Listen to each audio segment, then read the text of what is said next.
Hi, today we're going to solve linear programming through duality method, using duality method. So this is our question. So we have four identical problems. So this is we are going to solve this problem. So in this case, we are seeing that the linear programming problems are not constructed. So what you have to do is we have to construct the linear programming problems from these passes. So you don't have to construct the linear programming if you have already if you already have those problems. I'm extremely sorry for my horrible English. So as we don't have the problem constructed, so we have to construct the problem from this table. From this passage. So let's check this question. What it's saying: a furniture manufacturer makes three types of NTUCs: provincial X1, contemporary X2, and classical X3. So provincial model requires 2 hours for sanding, 3 hours for staining, and its profit margin is $36.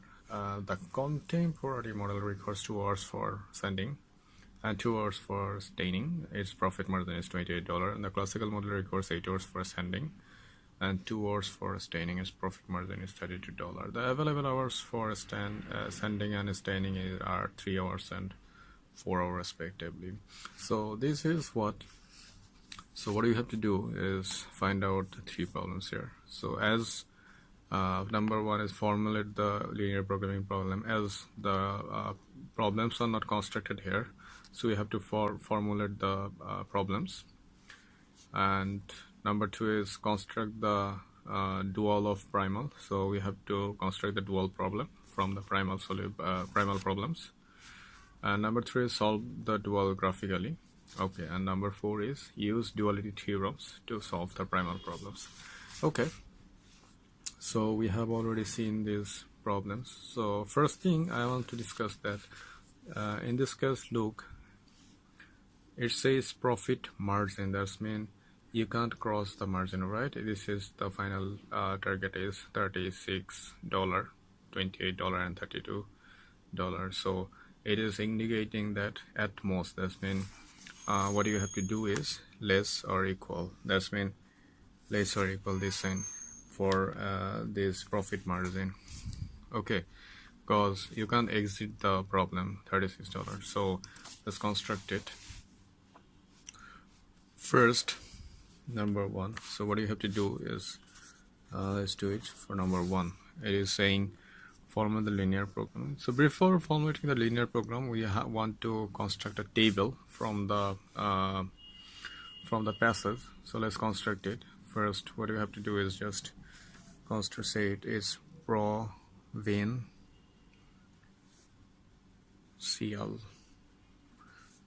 which is X1. Number two is contemporary, which is X2. And number three is classical, which is X3. Okay. And second thing is sanding and staining. Okay. Sanding. Second one is staining. Okay. Construct the table.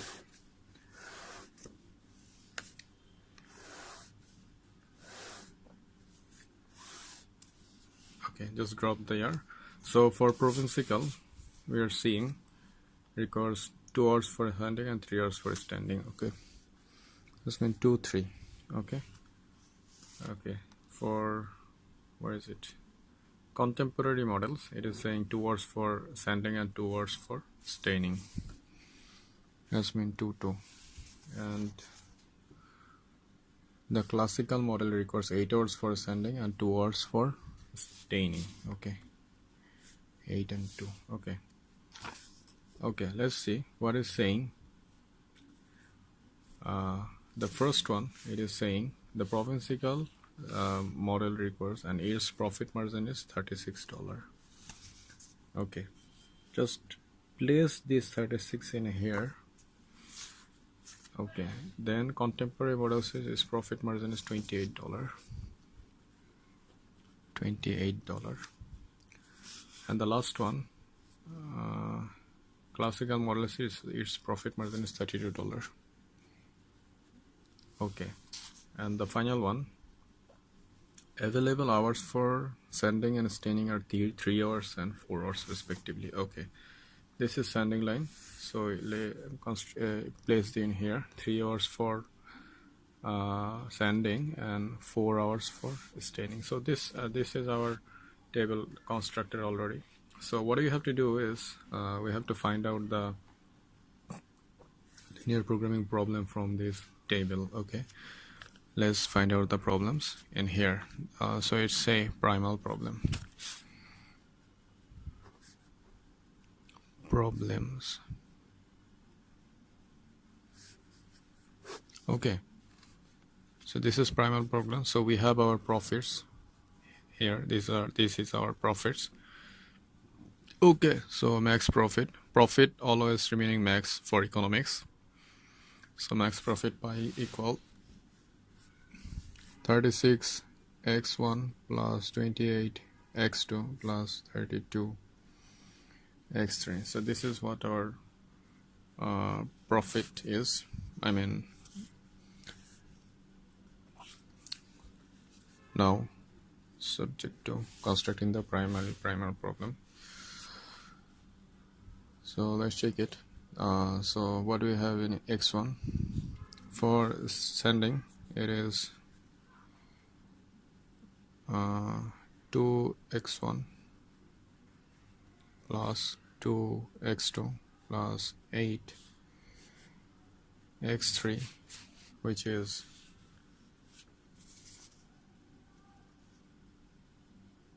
available hours. Okay, less or equal 3. Okay, and the second one,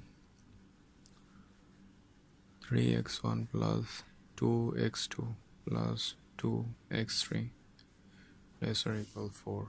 Okay, and x1, x2 and x3 is non-negative restriction, which are greater or equal to 0. So this is our primal problem.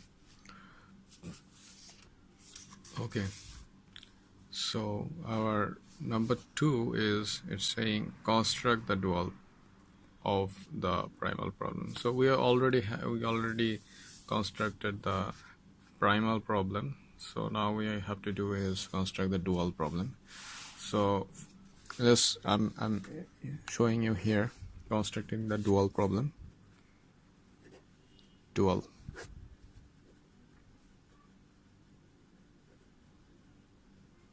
Problems, I don't have a space here, but I'm showing you here because the problems are already in here. Okay, so first, as this is a max profit in primal problem, so in case of dual it will be mean cost. So say mean cost I mean C. Okay, mean cost C equal to, how we are going to get it, let's check.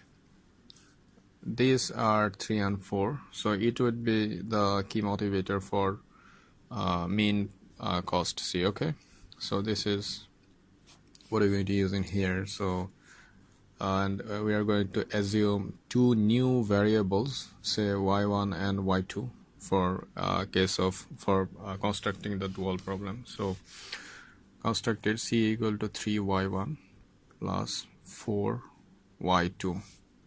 Okay, all right, so now we are going to construct the subject to problem, subject to.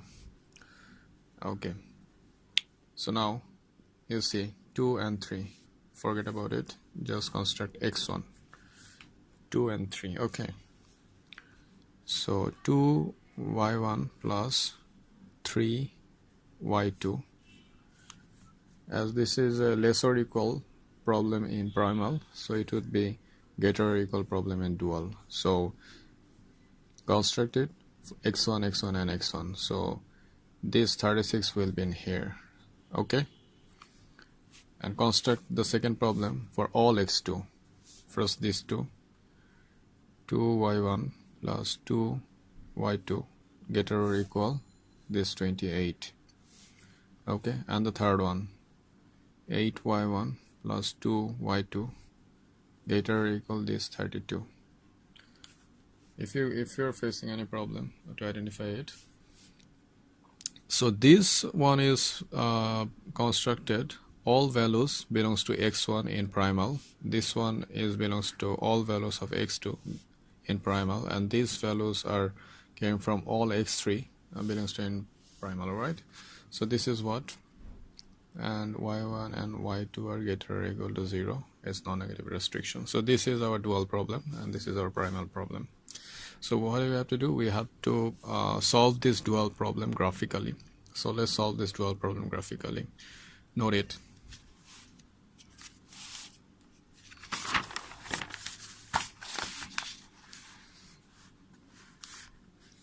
Okay. We have inequalities, so we have to construct the equation in here. So let's take it. 2y1, 3y2.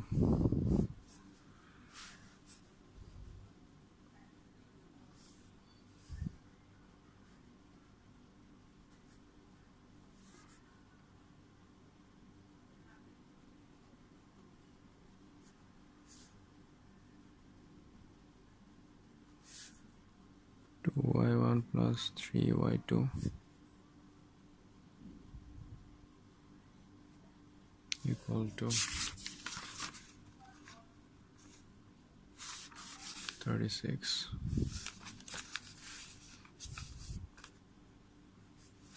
Okay, consider it as A. Number 2, B.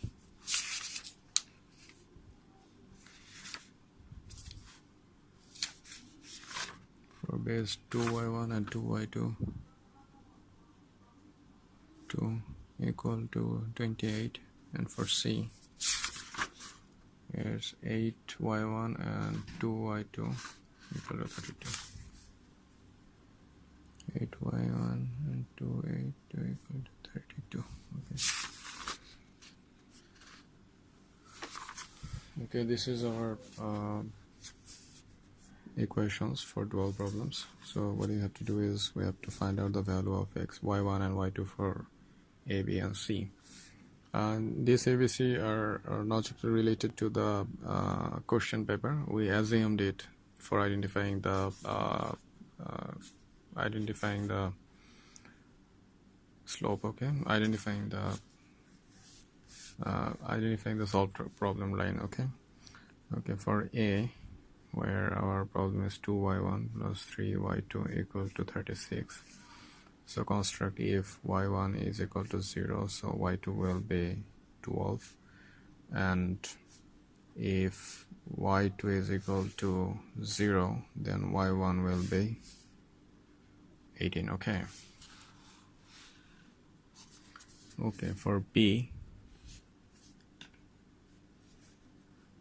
y1 plus y2 equal to 28. So if y1 is equal to 0, then y2 will be 14, and if y2 is equal to 0, then y1 will be 14. Okay, so this is for B. And for C, 8y1 plus 2y2 equal to 32.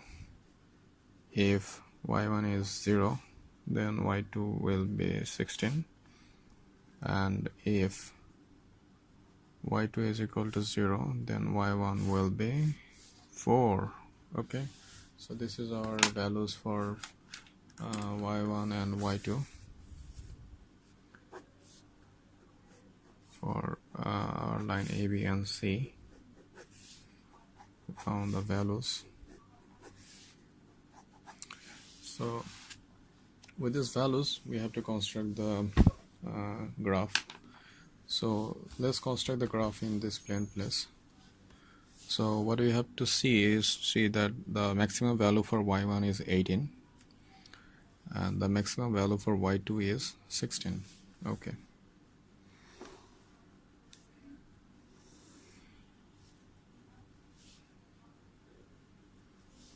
Okay, this is marking, this one is the horizontal as y1 and the vertical as y2. Okay, so this is 0. Okay, so let's consider for A, it is where y1 is 18 and y2 is 12. Before that, we have to mark it 1, 2, 3, 4, 5, 6, 7, 8. Okay, 2, 4, 6, 8, 10, 12, 14, 16.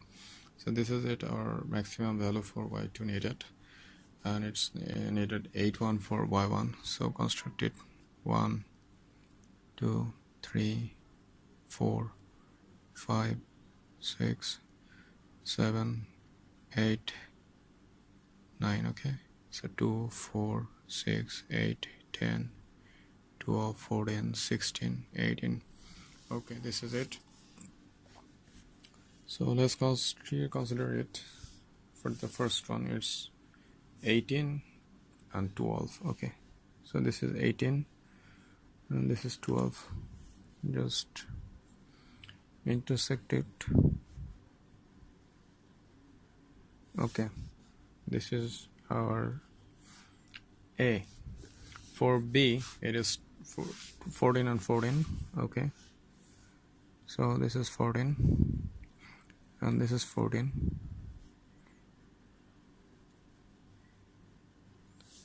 So this is our B. Okay, this is our B, and the 3 for C is 16 and 4. y1 is 4 and y2 is 16. Okay, 4 and 16. This is 4 and this is 16.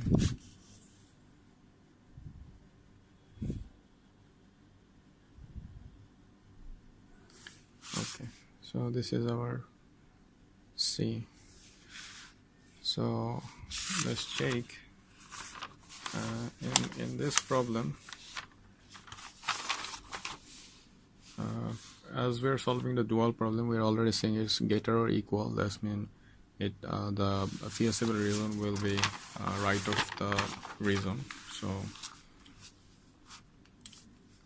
So this is it. It will be outside of the thing. That means where 3 line intersected, that will be our reason. So it would be out of the intersections. Okay, so here is our one point, which is saying it's 8 and C. I mean 8.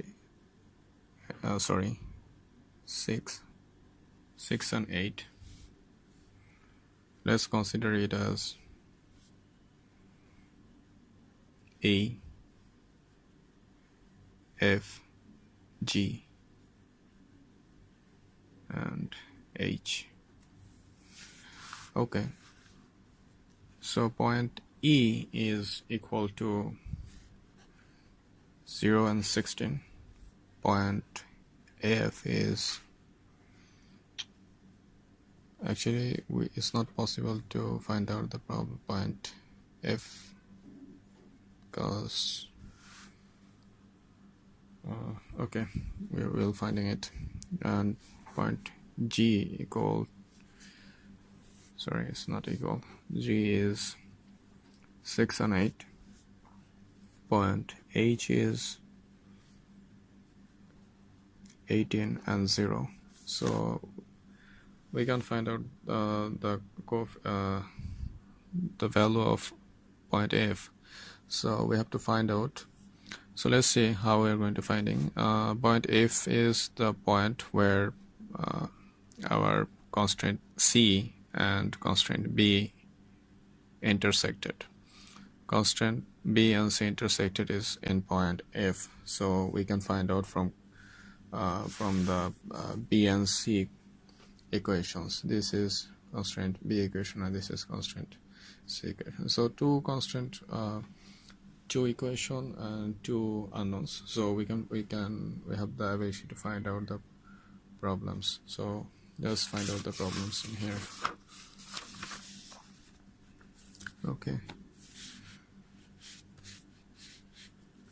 So C constraint equation is 2y2 equal to 32 and B is 2y1 plus 2y2 equal to 28. So just subtract B from C. So what do we have here? 6y1 equal to 4, right? So y1 is equal to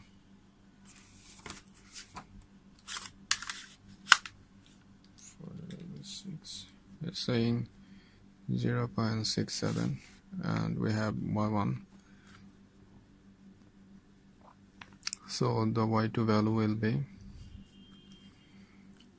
you know how to insert this value in here and any of this equation and find out the value of y2, right? So I'm going to do that. 0.67, how much? Minus 28. What the hell? Okay, 28 minus answer divided by 2.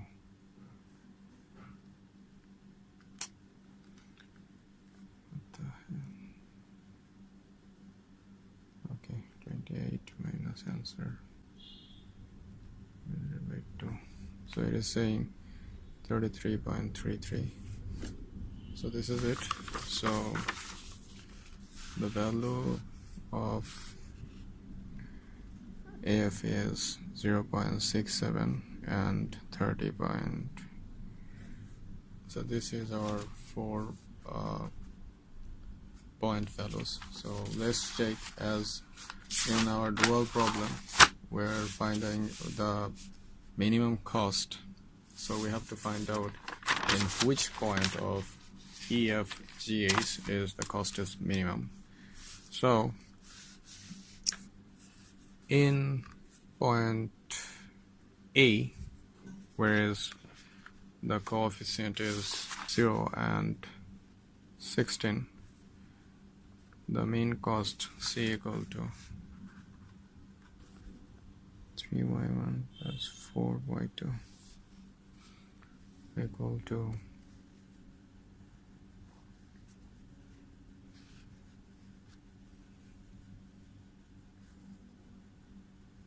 0 plus 4 into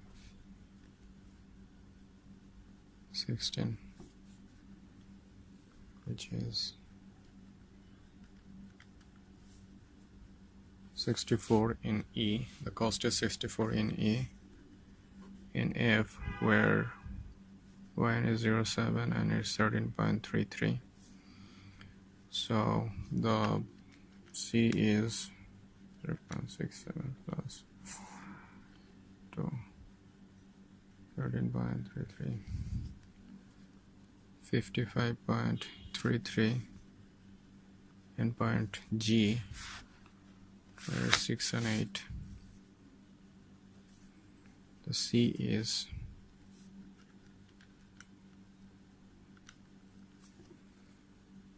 50 in H 18 0, and the C is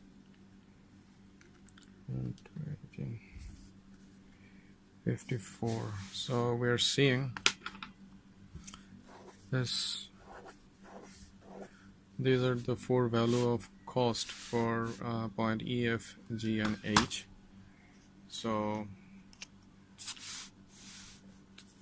we're seeing that in G the value is minimum is 50 and others are larger than 50. So this is our optimum value for our duality problem. So I think we have already solved the problem. Okay, this is our problem 3.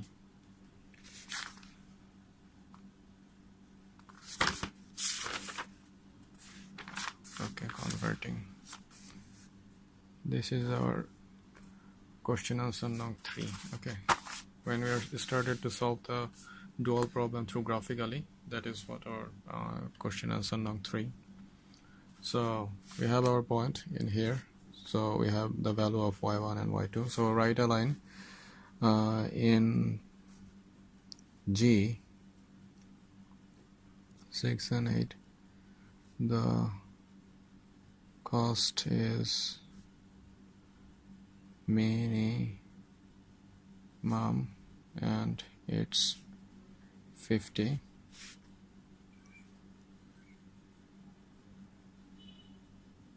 So the value of y1 is 6 and y2 is 8. Okay, so we have find out the value of y1 and y2. Okay, this is our number 3 problem solved. Now we have to go for problem 4, and where they're saying use the duality theorems. This is the problem 4, use the duality theorems to solve the primal problem. Okay, so I think, okay, in case of duality theorem, I will show you in the screen what does duality theorem means.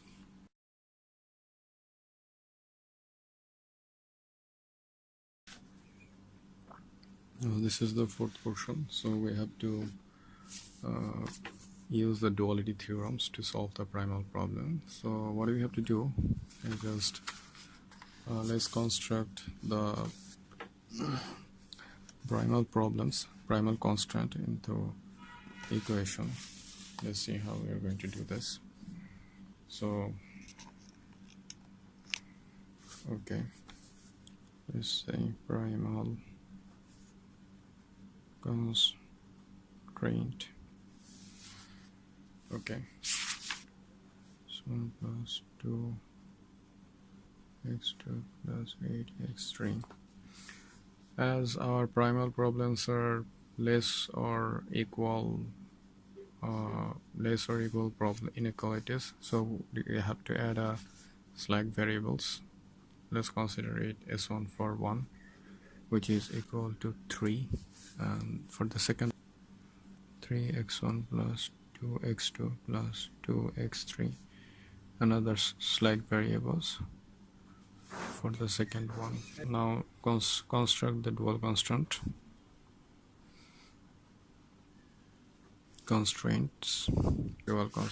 So from here you're seeing in the screen that our dual constraints are actually greater or equal problem. So we have to add surplus variables. We have to subtract the surplus variables from this problem. So let's see. I'm subtracting t1 as surplus variables, which is equal to 36. So this is my dual constraint with surplus variables t1, t2 and t3, and this is primal constraint with slack variables s1 and s2. So you can check my previous video, the link is given below, how we add slack and surplus variables. Okay, so now we have the value of y1 and y2, right? Okay, as we have the value of y1 and y2, so what we can find out the value of t1, t2 and t3, right? So what we have y1 as 6 and y2 as 8, right? Okay, from constant 1, let's check what would be the value of t1. Okay, this is checking it. The value of t1 is 2 into y1 is 6 and y2 is 8. Okay, y2 is 8. So the value of t1 could be, I'm inserting this value in here. Okay, inserting the value in here from this constant. 2 into 6 plus 3 into 8 minus t1 equal to 36, which is 2 into 6 plus 3 into 8. Okay, it's equal 36. So t1 equal to 36 minus 36, which is 0. Okay, now take the value of t2 in here.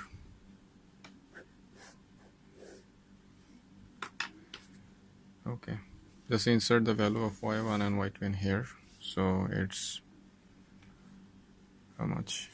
2 into 6 plus 2 into 8 minus t2 equal to 28, which is 12 and 16. 12 and 16, which is 28 minus t2 equal to 28. So the value of t2 is also 0. And from the third one, let's check the value of t3.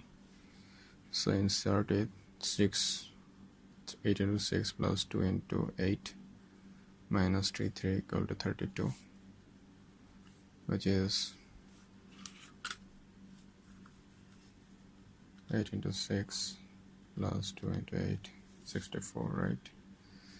Minus t3, which is 32. So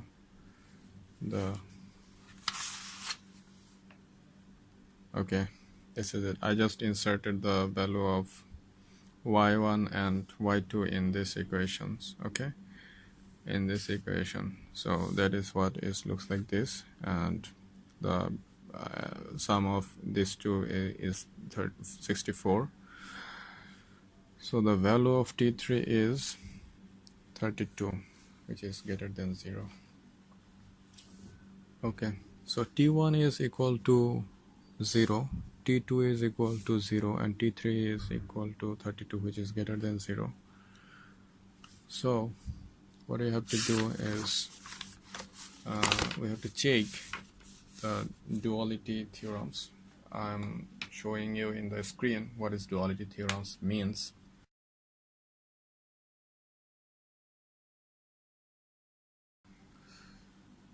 So you have already seen the duality theorems. What does it mean? So according to these theorems, if y1 is equal to, according to these theorems, if y1 is greater than 0,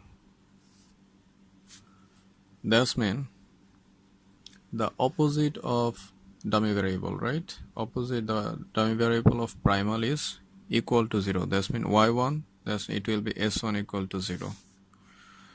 On the other hand, if y2 is greater than 0, I'm showing this y is greater than, because our value in this mathematics are greater than 0. Look, the value of y1 is 6, which is greater than 0. So what we have to do is find the greater than 0 value for this equation.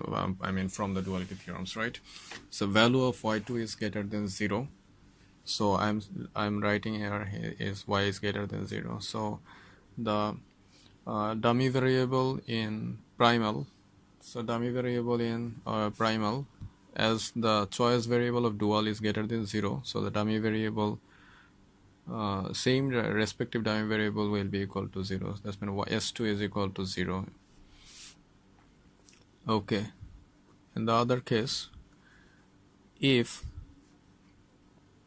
t1 is equal to 0, as our t1 in this mathematics is 0, if any other math has greater than 0 t values, then it will be 0 or something like that. So if the dummy variable of dual is equal to 0, the choice variable of primal will be greater than 0, right?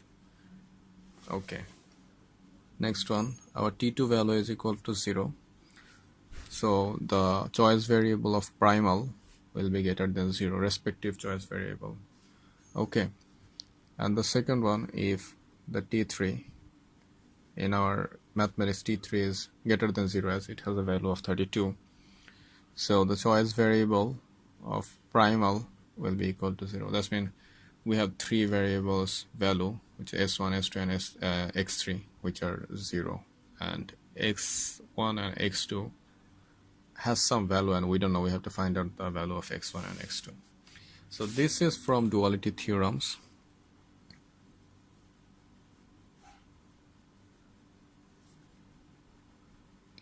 Okay, this is from duality theorems, and it is indicating theorem A and B. Okay, duality theorem A and B, it is indicating. Okay, so now let's find out the value of X1 and X2. Okay, let's insert the value in our constraint. I'm inserting this value. S1 is 0, S2 is 0, and X3 is 0. These values in my primal constraint, which I constructed a few minutes ago. So let's see how it looks like. So 2 into X1 has some value. It should be like this. X2 has some value. And we know X3 is equal to 0, so it's 0. S1 is also 0, which is equal to 3. So equation is right now looks like this. And the second one, second primal constraint, which is X1, X2, and the value of X3 is 0, and value of S2 is also 0.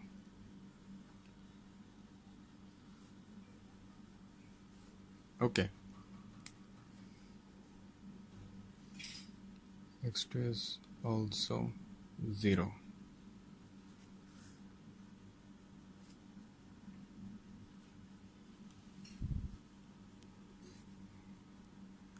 (3x1 plus 2x2) is equal to 0. So right now we have two equations and two unknowns. So now we can find out the value of X1 and X2. Okay. So let's construct is considered 1 and this one is 2. So let's subtract number 1 from number 2, which is 3x1 plus 2x2 equal to 4. 2x1 plus 2x2 equal to 3 is 1, and is x1 is equal to 3.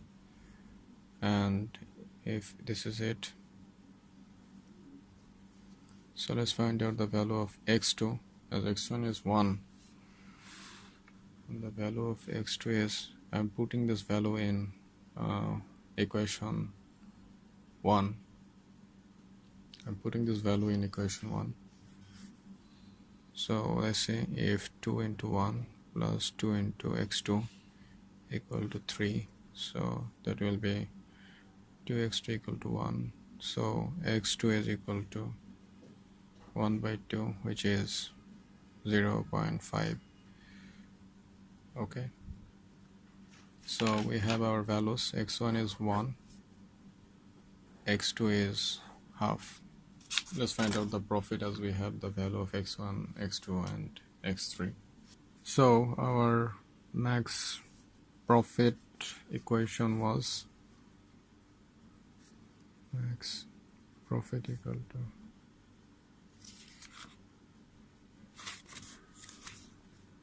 (36x1 plus 28x2 plus 32x3).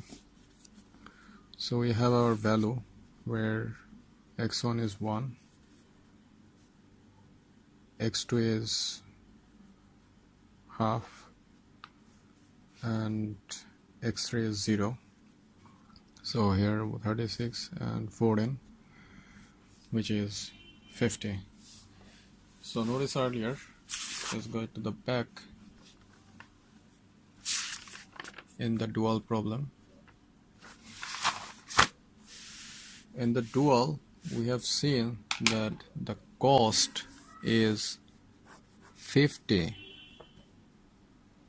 in point Z, it's 50.